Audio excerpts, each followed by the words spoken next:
स्वागत है आपका स्टडी विद रामशा पर। दोस्तों, ये वीडियो किसी आम बिल्डिंग का नहीं है। ये नेपाल का पार्लियामेंट है जो अब जला दिया गया है। नेपाल के पीएम केपी ओली ने रिजाइन कर दिया है। रिपोर्ट्स के मुताबिक सुप्रीम कोर्ट भी जला दिया गया है। हालात ऐसे हो गए हैं कि मिनिस्टर्स को भी सड़कों पे दौड़ा के पीटा जा रहा है।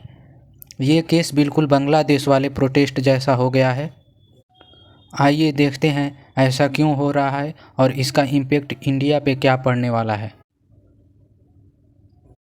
रिसेंटली नेपाल के गवर्नमेंट ने 26 सोशल मीडिया प्लेटफॉर्म बैन कर दिए थे, जिसमें फेसबुक, व्हाट्सएप, ट्विटर, यूट्यूब जैसे ऐप शामिल हैं।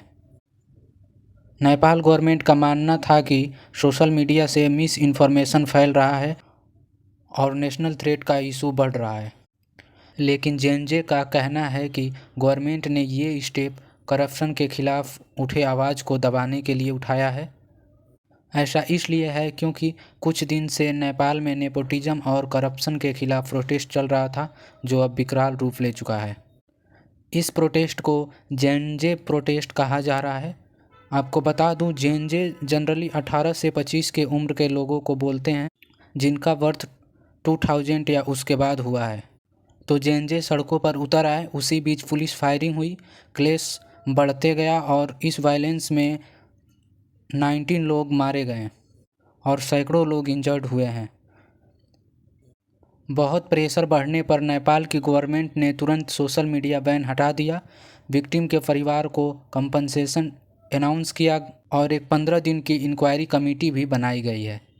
लेकिन सबसे बड़ी बात यह है कि सुप्रीम कोर्ट जला दिया। इससे यह पता चलता है कि ये सिर्फ आम जनता का काम नहीं है। बैन हटाने के बाद भी प्रोटेस्ट थम नहीं रही। अब सवाल ये है कि इंडिया पे इसका क्या असर होगा। नेपाल के अंदर होने वाली अनरेस्ट का डायरेक्ट असर भारत पे पड़ता है। इस प्रोटेस्ट के बाद इंडिया नेपाल बॉर्डर सील कर दिया गया है। एसएसबी को अलर्ट मोड पे रखा गया है, यानी कि बॉर्डर ट्रेड, डेली मूवमेंट और सिक्योरिटी पे तुरंत इम्पैक्ट पड़ रहा है।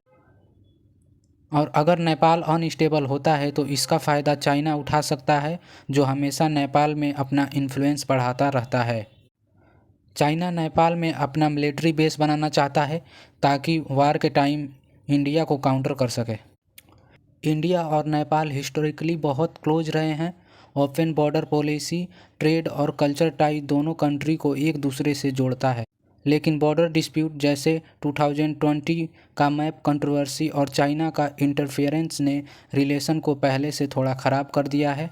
इस प्रोटेस्ट के बाद नेपाल की जीडीपी गिर जाएगी, नेपाल की इकोनॉमी बहुत ज़्यादा ख़राब हो जाएगी और ये चाइना के डेब्ट ट्रैप पॉलिसी में भी फंस सकता है।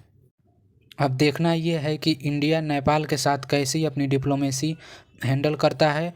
वैसे भी नेपाल का कंट्रोल अब नेपाल की आर्मी ने ले लिया है। तो दोस्तों, नेपाल का ये इंसिडेंट सिर्फ एक प्रोटेस्ट नहीं बल्कि साउथ एशिया के जियोपॉलिटिक्स का एक नया टर्निंग पॉइंट हो सकता है। इंडिया के लिए नेपाल सिर्फ एक पड़ोसी नहीं बल्कि एक नेचुरल एलाय है। आपको क्या लगता है, ये इंसिडेंट इंडिया नेपाल रिलेशन को और स्ट्रॉन्ग करेगा या फिर और ख़राब? अपना ओपिनियन कमेंट में ज़रूर बताएं और अगर वीडियो इन्फॉर्मेटिव लगी तो चैनल को सब्सक्राइब करें।